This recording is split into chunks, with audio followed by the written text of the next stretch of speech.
ትምህርታችንን በንጽጽር እየተመለከትን ከእግዚአብሔር ጋር ቆይታ እናደርጋለን። ከማን ጋራ? እግዚአብሔር ከሁላችን ጋር ይሁን። ዋኖቻችሁን አስቡ። ዛሬ እንደሚታወቀው የቤተ ክርስቲያን ምሰሶች፣ የቤተ ክርስቲያን መብራቶች፣ የቤተ ክርስቲያን ውበትና ድምቀቶች ቤተ ክርስቲያንን በዓለም ላይ ከፍ ብላ እንድትታይ ካደረጉት ደቀ መዛሙርት መካከል፣ ሐዋርያት መካከል፣ ተከታዮቹ መካከል ታዋቂዎቹና ስመጥር የሆኑት የቤተ ክርስቲያን አምዶች እነሱ በሥጋ ዕረፍት ካደረጉ ከዘመናት በኋላም ስማቸው በዓለም ላይ በበጎ ሥራ የሚነሳው ብርሃናተ ዓለም ቅዱስ ጳውሎስና ብርሃናተ ዓለም ቅዱስ ጴጥሮስ ናቸው። ይህ ዕለት የእነዚህ የሁለቱ አባቶቻችን በዓለ ዕረፍታቸው ነው። በምስክርነት ነፍሳቸውን ከሥጋቸው የተለየበት ዕለት ነው። ቤተ ክርስቲያናችን እንደምታውቁት ጾመ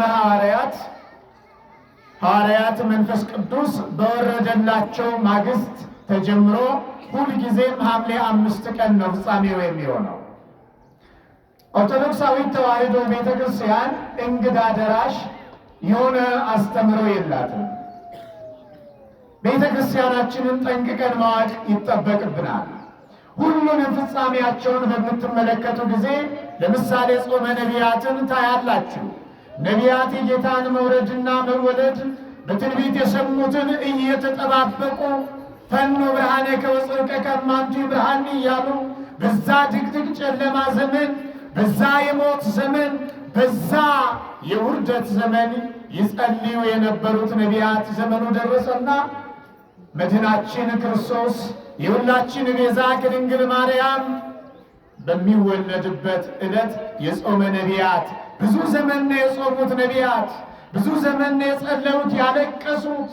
ነገር ግን የጾማቸው ፍጻሜ የሆነው የዓለሙ መድኃኒት በቤተልሔም ዋሻ በድንግል እቅፍ ሲታይ ያን ጊዜ ነው። ክብር ለመድኃኔዓለም ይሆንልን።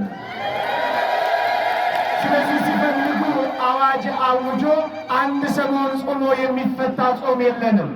ኦርቶዶክሳውያን በስርዓት ነው የምንኖረው፣ በስርዓት ነው ያደግነው። ቤተ ክርስቲያናችን በእነዚህ ወርቃማ አባቶች በቅዱስ ጴጥሮስና በቅዱስ ጳውሎስ የእነሱን አርአያ ክህነት፣ የእነሱን መንገድ፣ የእነሱን ትምህርት፣ የእነሱን ትዕግስት፣ የእነሱን ፍቅር በተማሩ አባቶቻችን የተሰራች ተሰርታ ያለቀች ብቸኛ ቤተ ክርስቲያን ናት።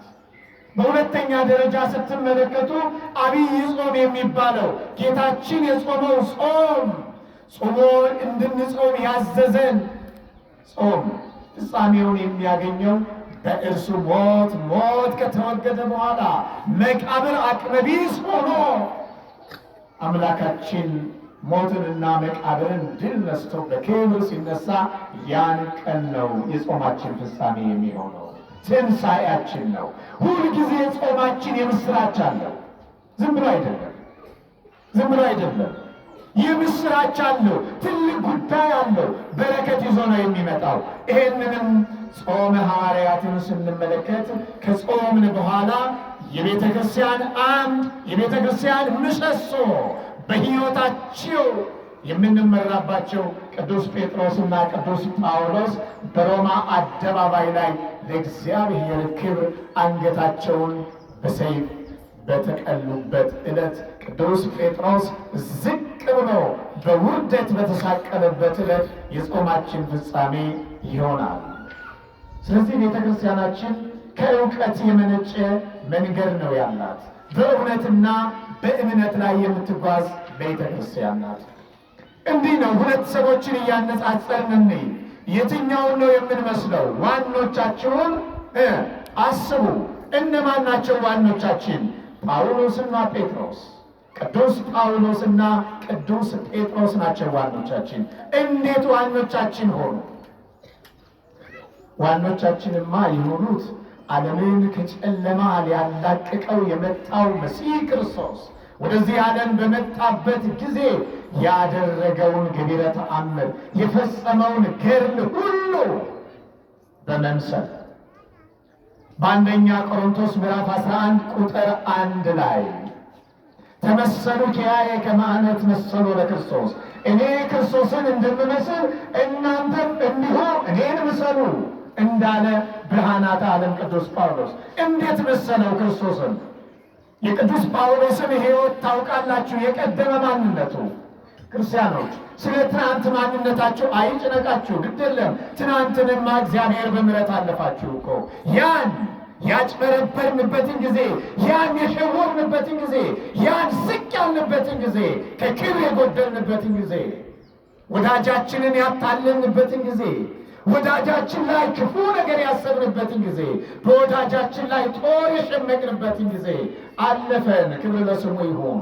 ግን ዛሬን ይፈልገዋል እግዚአብሔር።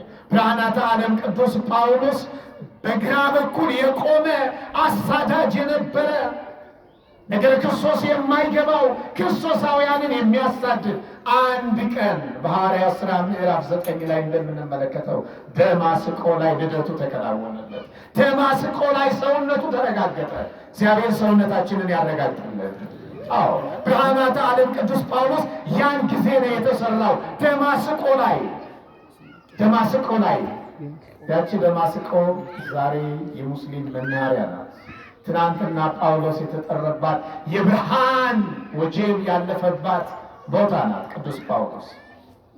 ስለዚህ ከዚያ በኋላ ምን አደረገ ቅዱስ ጳውሎስ?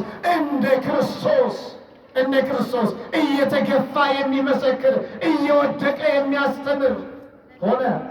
ቅዱስ ጳውሎስ በራሱ አንደበት እንደተናገረ አብዝቶ በመገፋት አብዝቶ በመገደል አብዝቶ በመገረፍ ሕይወቱን እንዳሳለፈ ይናገራል። ስለዚህ እኔ ክርስቶስን እንደመሰልኩት እናንተ እኔን ምሰሉ ይላል። ለዚህ ነው ዋኖቻችንን የምናስበው። ቅዱስ ጳውሎስ ክርስቶስን ይመስላል፣ በስራው ይመስላል። ውሸት የለም በአንደበቱ። በቅዱስ ጳውሎስ ትምህርት ዓለም ብርሃን አግኝቷል። ስለዚህ ክርስቶስን ጳውሎስ ይመስላል። እኛ ደግሞ ጳውሎስን እንድንመስል ተጠርተናል ማለት ነው። አሕዛብን ያስተማረ የአሕዛብ መምህር ይባላል ቅዱስ ጳውሎስ። የአሕዛብ መምህር ይባላል። ከተጠራ በኋላ እግዚአብሔር ከሰራው በኋላ ይገርማቸዋል። አንድ መፈክር ይዞ ነው ወደ ዓለም የገባው። ቀደም እንደነገርኳቸው ሊያስሩ ነው ወደ ደማስቆ የሄደው። እነማንን? ኦርቶዶክሳውያን፣ ክርስቶሳውያን፣ ክርስቶስን የሚመስሉትን፣ ክርስቶስን የሚከተሉትን፣ በጎ ስራ ያላቸውን፣ በጎ ምግባር ያላቸውን እኒህን ሊያስር ከሸንጎ ደብዳቤ ይዞ ነው ወደ ደማስቆ ይሄድ የነበረው። በመንገድ ላይ ግን ጠራው መድኃኔዓለም። ባካችሁ መድኃኔዓለም በምሕረት ዓይኑ ተመልክቶ እግዚአብሔር ወደ መቅደሱ ይጥራችሁ፣ ለምስጋና ይጥራችሁ፣ ለቁርባን ይጥራችሁ፣ ለንስሐ ይጥራችሁ። ጠራው። በድንገት መብረቅ፣ የመብረቅ ድምፅ ሰማ። በድንገት ብርሃን ወደ እርሱ መጣ።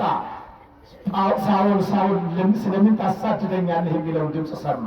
ከዚያ በኋላ ወደቀ። ይገርማቸዋል፣ ወደቀ። ያን የሚጠራውን ድምፅ፣ ያን የሚናገረውን ሰው መለየት ጀመረ። አንተ ማንህ አለው።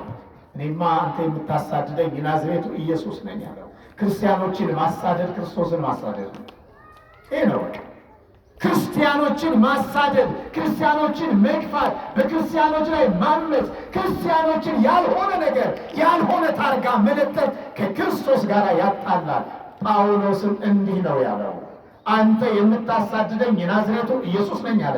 እንግዲያውስ ክርስቶስ በሥጋ ወራቱ የሠራውን ጉዳይ ሁሉ ፈጽሞ ወደ አባቱ ወደ አብ ሄዷል፣ አርጓል፣ በዘባነ ኪሩብ ተቀምጧል። ይሄ ከሆነ ረዘም ያለ ጊዜ ሆኖታል። ግን ሐዋርያቱን ማሳደድ፣ ደቀ መዛሙርቱን ማሳደድ፣ ምዕመናኑን ማሳደድ ክርስቶስ ማሳደድ እንደሆነ ነገረው።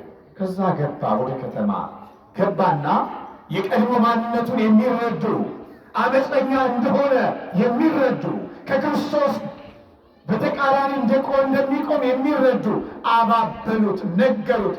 አላቸው እሱ በፍጹም ከክርስቶስ ፍቅር ከእንግዲህ የሚለየኝ የለም አላቸው። ረሃብ ነው ብራብስ እለየዋለሁ ለምግብ ብዬ።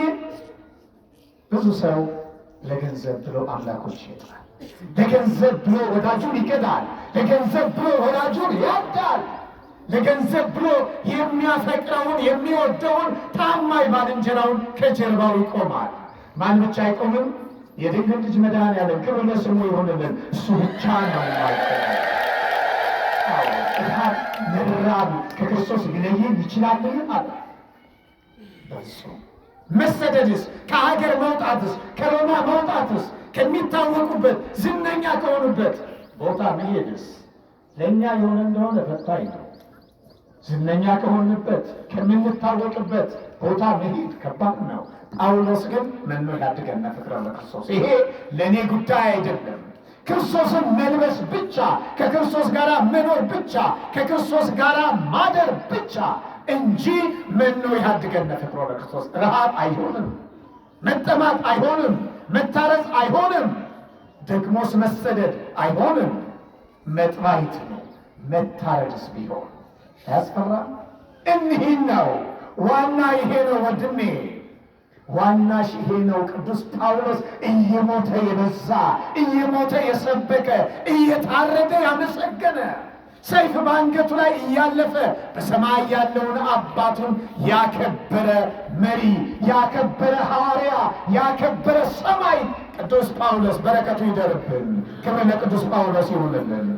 ይሄንን ነው ተከተሉ የተባልነው። ይሄንን ነው። ዋኖቻችሁን አስቡ። የእምነታቸውን ፍሬ እየተመለከታችሁ ከእነርሱ ጋር ሁኑ። ቅዱስ ጴጥሮስን እንዲሁ የቀደመ ማንነቱ የጳውሎስ ቅድም እንደገለጽኩ ነው። ቅዱስ ጴጥሮስን በአንድ ወቅት ክዳት ተገኝቶበታል። ክዳት ክፉ ቀን ክፉ አይደል? የቀደመ ወዳጁ ያንን በባህር ከመመላለስ ሕይወት ከአሳ ማጥመድ ሕይወት የገላገለውን አምላኩን ህብስት እያበረከተ የሚመግበውን አምላኩን አላቀውም አላውቀው። ክፉ ቀን የመከራ ሌሊት ከዋናው ጋር ያጣላ ሌሊት ቅዱስ ጴጥሮስ። እንደ አይነት ወዳጅ ሊገጥማችሁ ይችላል። እንደ አይነት ባልንጀራ ሊገጥማችሁ ይችላል። ያመናችሁት ሰው ክፉ ሲገጥማችሁ ከጀርባችሁ ሊቆም ይችላል። ኧረ የምትለውን ሰው አላውቅም ሊል ይችላል። አንድ ሰው ነበር አሉ እና የሚበላው እንዲሁ ከሚያበሉ ጋር ነው፣ ከነጭ ለባሾች ጋር ነው። ምስኪናን ወዳጆቹን አይጠራም።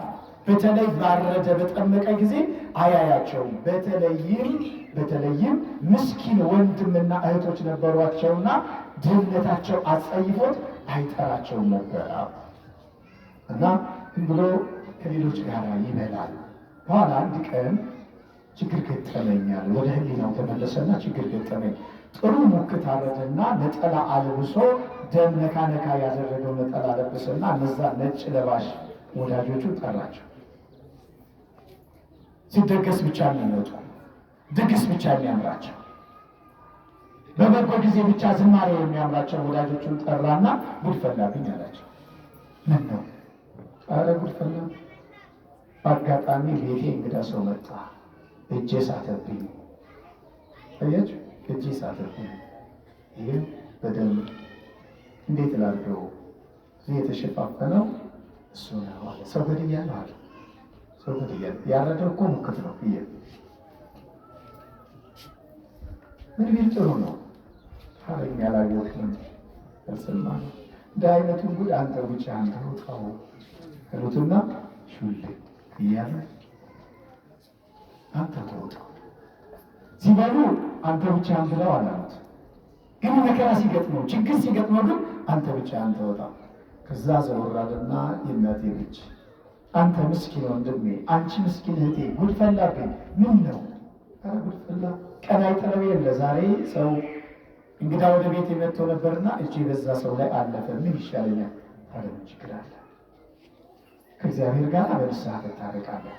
ደግሞ ይህንን እንደሚሆን እናደርገዋለን አሉና ወደ መሰነዳዳት መጡ። አንዳንድ ጊዜ ከዚህ ሀሳብ እንድትወስዱ የምፈልገው ነገር ቁርጠኛ የሆነ ሰው አለ። ታሪኩ አስደሳች ታሪክ አይደለም። የፈተነባቸው መንገድ አስደሳች ፈተና አይደለም። ነገር ግን እንዲህ ነው የዓለም ጠባይ።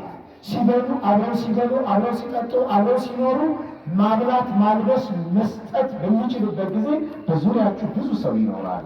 ግን ማትችሉ ሲሆን ደስ ነው የሚሆነው። ከጌታ ጋር አብረው የነበረ አብሮ ሲበላ ሲጠጣ የነበረ የቃሉን ትምህርት የእጁን ታምራት ያየው ቅዱስ ጴጥሮስ በዛች ሐሙስ ማታ ለድህነት ዋዜማ በሆነበት ሰዓት እሱን ሰው አላውቀውም ማለት አያችሁ። አምላኩን እኮ ነው የሰራውን ያከበረውን ከውርደት ከፍ ከፍ ያደረገው።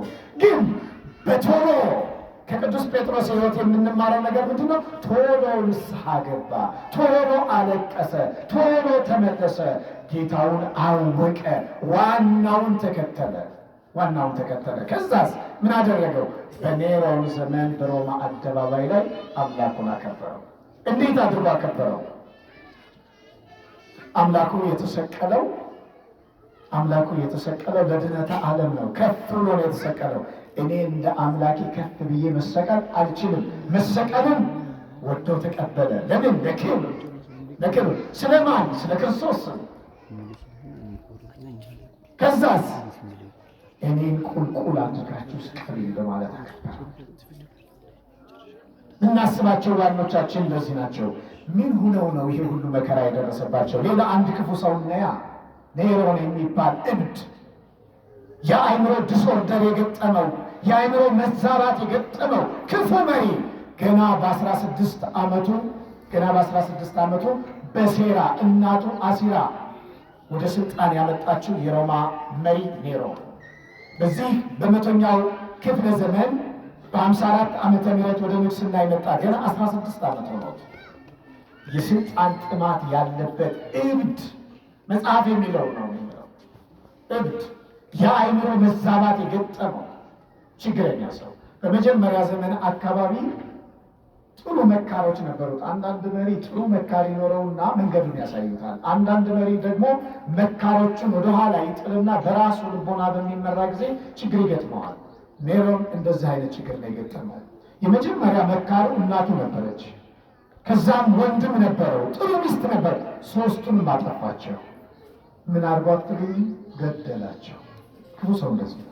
ከቤተሰቡ ጀመረ ማጽዳት። ንጉሳውያን ደግሞ እንደ አይነት ጠባይ ያለባቸው በቅርባቸው ያለውን ሰው ነው ቀድሞ የሚያጸዱት። ከዛስ ኔሮን ብቸኛ መመለክ የሚፈልግ ሰው ሆነ። ታሪኩ በጣም ሰፊ ነው። ለምን ወደ ቅዱስ ጳውሎስና ወደ ቅዱስ ጴጥሮስ ሞት አመጣው የሚለውን ነገር ስንወስድ ይሄ ሰው በተሰራች ከተማ መኖር አልፈለገም። የራሱን ከተማ መስራት ፈለገ። ኔሮፖሊስ የምትባል ከተማ መስራት ፈለገ። ኔሮፖሊስን ለመስራት እንዴት እንደሚያፈርስ ከተማውን ያስብ ጀመረ። አንድ ቀን ሰገነት ላይ ቁጭ አለና የራሱን ወታደሮች የራሱን ባለሟሎች ወደ ታላቋ ከተማ ወደ ሮም ላከና አቃጠላት። ከተማውን አቃጠላት። ልብ አድርጉ። ምን አይነት ሰው ነው? ሮም እኮ ሕፃናት ልጆች አሉባት። ሮም እኮ መነሳት መቀመጥ ያቃታቸው ሽማግሌዎች አሉ። ሮም እኮ የደከሙ ሰዎች አሉ። ሮም እኮ በሆስፒታል የታመሙ ሰዎች አሉ። እነዚህን ሁሉ በጭካኔ 3/4 የሮም ከተማ አቃጠለው። ማቃጠሉ አልበቃው። ምን አለ? ሮማውያን እንዳይነሱበት፣ ሮማውያን በእሱ ላይ እንዳይመጡበት እነዚህ አዲስ አማልክትን የሚያመልኩ ክርስቶስ የሚባል መሪ አለን ብለው የሚሰብኩ ክርስቲያኖች ሮምን አቃጠለዋት ብሎ ውሸት አወራ። የመጀመሪያው በዓለም ላይ የመጀመሪያው መንግስታዊ ጭፍጨፋ በኦርቶዶክሳውያን ላይ የተከናወነው በሮም ሀገር በኔሮ ዘመነ መንግስት ጊዜ ነው። ይህ ሰው ይገርማችኋል፣ የሚያደርገው ነገር ሰውን ሰሚ ቀባና በራት ሰዓት ከግድግዳ ጋር አስሮ እንደ ጧፍ ያነደዋል። አያችሁ፣ እንደዚህ ያደርጋል። የገዛ ቤተሰቦቹን እየቆራረጠ እየከታተፈ ለውሻ ይሰጥና ሲቦጫጭቋቸው በጣም ይደሰታል። በገና ይደረድራል። ሮም እየተቀጠለች እሱ ይዘፍን ነበር። ይህ እውነተኛ የኔሮ ታሪክ ነው። እውነተኛ ታሪክ፣ እውነተኛ ማንነት። እንደ አይነት ክፉ ሰዎች በዓለም ላይ አሉ። እኛ እነማንን እናስባለን? ዋኖቻችንን። እነማንን? ቅዱስ ጳውሎስን። ምኑን ነው የምናስበው? የእምነታቸውን ፍሬ። የቱን? መጋደላቸውን፣ እውነታቸውን፣ ተስፋቸውን፣ የእምነታቸውን ጽናት። እሱን እንመስላለን። በተቃራኒ ደግሞ ኔሮን አለ፣ ኔሮናውያን አሉ። ከሰው ጀርባ የሚቆሙ በውሸት ቀኑን ሙሉ ስለ ውሸት የሚናገሩ፣ ራሳቸው አቃጥለው አቃጠሏት የሚሉ፣ ራሳቸው አፍርሰው አፈረሷት የሚሉ፣ በራሳቸው ሴራ ከተማ አፍርሰው ሌላ እንዳፈረሰ የሚመሰክሩ ኔሮናውያን አሉ። ይሄ ዘመን ነው እንግዲህ ያ የነበረው። ቅዱስ ጳውሎስና ቅዱስ ጴጥሮስ የነበሩበት ዘመን በዚህ የእብድ ዘመን ነበር። ወንድሞችና እህቶቼ ክርስትና አሁን ላይ ስናየው አልጋ በአልጋ ይመጣ ይመስላል። እኛም እንደ ልባችን አትረንስ ተደግፈን እናስተምራለን። መዘምራኑ እንደ ልባቸው በማህሌት ያገለግላሉ። እናንተ እንደ ልባችሁ ነጠላ ለብሳችሁ ወደ ማህሌቱ፣ ወደ ቅድስቱ፣ ወደ ቅኔ ማህሌቱ፣ ወደ ዝማሬው ትመጣላችሁ። እባካችሁ አመስግኑ። እነ ቅዱስ ጳውሎስ እኮ በሚያይል ዘመን አይደለም ያለፉት። መከራ በመከራ ዘመን ነው ያለፉት፣ በመከራ ዘመን። ስለዚህ ኦርቶዶክሳውያን የእኛ የእምነታችን መሰረት ክርስቶስን የመሰሉ ሐዋርያት እነሱም ምን እናደርጋለን? እናስባቸዋለን። ምን ብለን? በረከታቸው ይደርብን ብለን የተጋድሏቸው ውጤት የሰማዕትነታቸው ፍሬ ያ በረከታቸው ሀገራችንን እንዲባርክልን፣ ቤተ ክርስቲያናችንን እንዲጠብቅልን፣ ሕዝባችንን እንዲቀድስልን፣ የወለድናቸውን እንዲያሳድግልን፣ ትዳራችንን እንዲባርክልን የእምነታቸው ጽናታቸው። በነገራችን ላይ ቤተ ክርስቲያን ስንክሳር የሚባል መጽሐፍ አላት።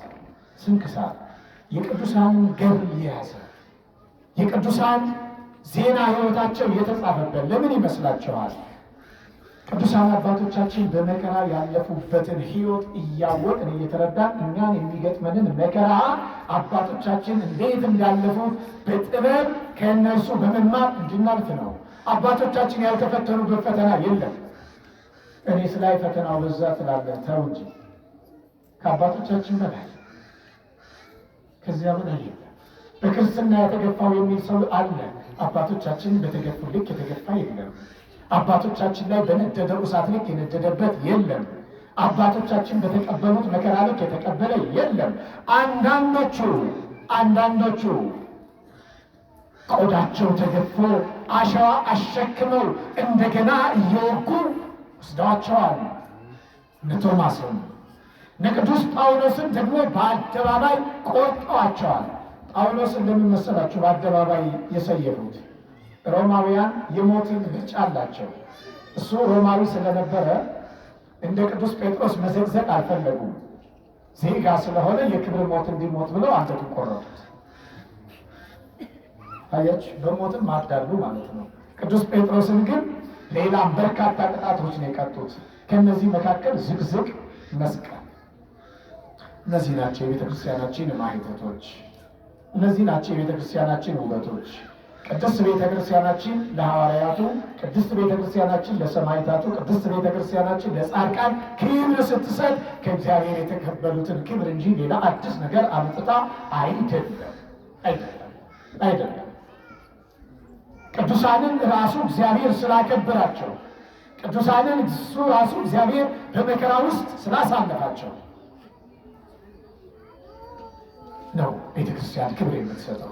ቅዱስ ጳውሎስ ወደ መታረጃ ቦታ ሲሄድ አንዲት ሴት አገኘና መጎናጸፊያዋን የለበሰችው ልብስ ስጭኝ አላት። ስጭኝና እንደሚያደርጉ ሲያደርጉኝ አይኔ ልሸፈን አላት። እሺ ብላ ሰጠችው። ወሰዱና ሰይፈው ሰያፊው ሰይፎ ሲመለስ ያችን ልጅ አገኛትና ከየት የመጣህ ነው አለችው። እኔማ የክርስቶስ ተከታይ ነኝ የሚል ጳውሎስ የሚባል አንድ አሳሳች መምህር እሱን ሰይፌ እየተመለስኩ ነው አለችው። ውሸት አለ። ውሸት እንዴት አለች። ጳውሎስም አሁን በዚህ እኮ አለፈ አለችው። እንዴት? ይሄው እኔ እኮ ያንቺን እኮ መጎናጸፊያ አይቻለሁ፣ ተሸፋፍኖበታል፣ ተሸፈነም ነው ያረኩት አለች። እንግዲያውስ ካየ እውነት ተናገር፣ ግን አሁን ይሄው መጎናጸፊያ አለች። ምን ስለሆነ ቅዱስ ጳውሎስም ሰያፊው ሲገለው አዳኙ መሲህ ክርስቶስ ደግሞ አዋሂዶ ምን አደረገ? በእሷ በኩል እምነቷን ሊያጸናላት ወጥቶ ሲሄድ ተመለከተችው። ክብር ለቅዱስ ጳውሎስ ይሁን። አባቶቻችን ገዳዮች ይሞታሉ እንጂ ሟቾች እኮ አይሞቱም። ለምን? ቅዱስ ጳውሎስ ጥንቱን እዚህ ዓለም ላይ በሚቆይበት ጊዜ ስለ ሁለት ነገር እጨነቃለሁ ይላል። አንዱ ብሄድ እናፍቃለሁ፣ ምክንያቱም ወደ ሰማይ ተነጥቆ በቅዱሳን ኅብረት አመስግኖ ስለመጣ ያለውን ሕይወት ያውቃል። ያንን በመንግሥተ ሰማያት የምንኖረውን ሕይወት ያውቃል። መሄድ ይናፍቃል። ደግሞ ግን ለማጽናት እውነቱን ለመግለጥ አሳሳች መምህራን ስላሉ፣ ጨካኝ መሪዎች ስላሉ እነሱን ለመገሰጽ ደግሞ ስለ መንጋው መቆየትም ይመኝ ነበረ። ስለ ሁለት ነገር ይጨነቃል። መቆየት ሌላ ጉዳይ ነው፣ መሄድ ሌላ ጉዳይ ነው። ይህንን ይመኝ ነበረ እና የአባቶቻችን የሕይወታቸው ጉዞ የተጋድሏቸው መንገድ ለእኛ አብነት ነው። ዛሬ በሃይማኖታችን የሚመጣ መከራ ብንቀበል እነሱ ከገቡበት ቦታ እንገባለን። እነሱ ያገኙትን በረከት እናገኛለን። ለእነሱ የወረደው ክብር ለእኛም ይወርድልናል። እግዚአብሔር በአባቶቻችን ጸሎት እንድንደገፍ ያደርገናል። ኔሮናውያን ደግሞ አሉ። እነሱን ደግሞ እግዚአብሔር በቅዱሳኑ በኩል ልቦና እንዲሰጣቸው አሳዳጆችን ወደ ማሳደድ ሳይሆን ጳውሎስን ከደማስቆ ጠርቶ ከሚያሳድድበት ወደሚሳደድበት እንደመለሰ እኛንም ልቦናችንን አሳዳጅ የሆነ ልቦናችንን፣ ከዳተኛ የሆነ ልቦናችንን፣ ውሸታም የሆነ ልቦናችንን እግዚአብሔር ወደ ቅዱሳን አባቶቻችን ልቦና ይመልስልን። የአባቶቻችን መንገድ ቀጥተኛ ነው። የአባቶቻችን መንገድ ፍቅር ያለው መንገድ ነው። የአባቶቻችን መንገድ ጽናት ያለበት መንገድ ነው። የአባቶቻችን መንገድ እውነት ያለበት መንገድ ነው። ያለችውን መንገድ አንድ ናት፣ ይችው ብቻ። የማስመሰል መንገድ የለም። የውሸት መንገድ የለም። አብዛኛው ተካክሎ የሚዋሽ ነው። ተስማምቶ ተነጋግሮ ተባብሮ የሚዋሽ ነው። የአባቶቻችን ግን እኛ የምንመስላቸው ጳውሎስና ጴጥሮስ ግን መንገዳቸው ይህ አይደለም። የውሸት መንገድ አይደለም፣ የእውነት መንገድ ነው። በክርስቶስ ፊት እውነቱን ተናግረው በአደባባይ ላይ መስክረው። ጳውሎስ ምን አለ መሰላችሁ? እናንተ ሮማውያን ጅሎች ናችሁ ያለ። ሊገሉት እኮ ሰይፍ እንደ ቄራ እኮ አለ እዛ ሮም እኮ ቄራ አለ፣ ሰው የሚታረድበት ለቤት በየቀኑ ሰው የሚታረዱበት፣ ክርስቲያኖች እየተሻሙ የሚታረዱበት የሚሰየፉበት ቄራ አለ። ቀይ ለብሰው ሰያፊዎች አሉ። እና ሲሄድ እንዲህ አላቸው። ሚጨነቅ መሰላቸው፣ ሚደነግጥ መሰላቸው፣ ሚርበተበት መሰላቸው። አምላኩን ትቶ ወደ እነሱ አምልኮት የሚመጣ መሰላቸው። ጳውሎስ ግን እንዲህ አለ፣ እናንተ የሮማ ሰዎች ቀላጆች ናችሁ ያለ። ስለ ሰይፍ፣ ስለ መከራ፣ ስለ መሞት ከአምላኬ ብለይ ይመስላችኋልን አላቸው። ይልቅስ አፍጥኑ፣ ቶሎ ሸኙኝ፣ ወደ አምላኬ እንዲሄድ እቻኩላለሁ፣ ቶሎ አድርጉት አላቸው። በሐዋርያት አስተምረው እምነታችሁን እዩት፣ ፈትኑት። ጳውሎስ እንደዚህ ነው ያለው። ብዙ ሰዎች የሚያላክጡ እምነትን እንደ መኗሪያ፣ እንደ መደበቂያ፣ እንደ ገንዘብ ማግኛ የሚያደርጉ በርካቶች ናቸው። የአባቶቻችንን መንገድ እንድንከተል የሥላሴ መልካም ፈቃዳቸው ይሁንልን። በዛሬው ዕለት ጋብቻቸውን ያደረጋችሁ ልጆቻችን የእውነት ጋብቻ እግዚአብሔር ያድርግላችሁ። የውሸት ጋብቻ የበዛ